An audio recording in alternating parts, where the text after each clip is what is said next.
This week we are looking at a very important scripture here on Monday Manna, and that is Philippians chapter 2 and verse 13, which reads, "For it is God which works in you both to will and to do of his good pleasure." Once more, it is God which works in you both to will and to do of his good pleasure.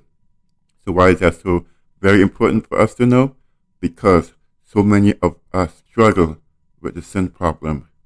And at heart level, we need to be reminded that it is God who does the willing and the doing of what we looked at last week in Philippians 1:6, remembering that he started the work in us and he will complete the work in us.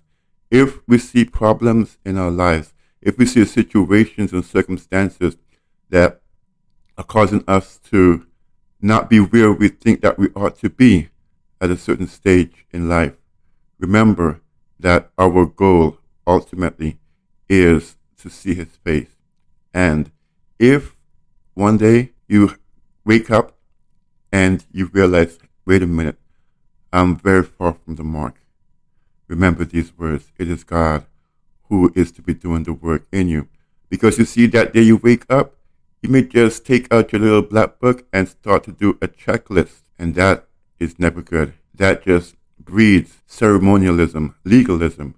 That just breeds self-righteousness, and it leads to a relationship that you do not want to have with God.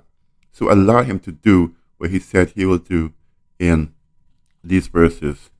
That reminds me, friends, sometimes we challenge ourselves with the thought, I know I love God.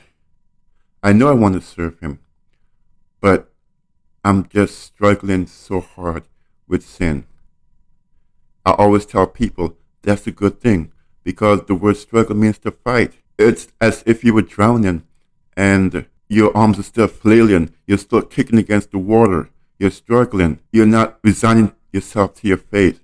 And that's what a struggle is. Friend of mine, keep on struggling. Keep on fighting. And remember, friends, it is God who places the will in you to fight. And he gives you the doing to continue the fight. May you continue to be strong and continue to be faithful as the power of Christ compels you. May you be so blessed this Monday and be filled with heavenly manna.